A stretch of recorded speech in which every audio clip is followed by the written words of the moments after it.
sera peut-être plus frontalier dans les années à venir.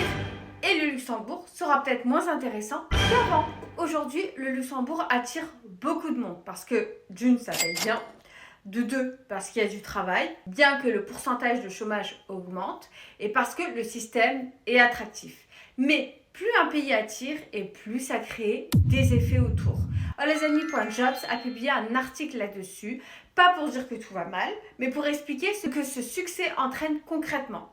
Et ce que l'article explique, c'est que le Luxembourg est en haut du classement en Europe en termes de salaire. Cette attractivité attire toujours plus de travailleurs, forcément, mais ça commence à créer des tensions sur le logement, des difficultés pour recruter dans certains métiers. C'est pour ça que, voilà, certains métiers sont favorisés plus que d'autres, et une forte dépendance aux frontaliers. Heureusement qu'on est là. Et rien d'alarmant, ce sont des signaux à comprendre. Quand un modèle fonctionne très bien, il faut aussi regarder ce que ça implique autour.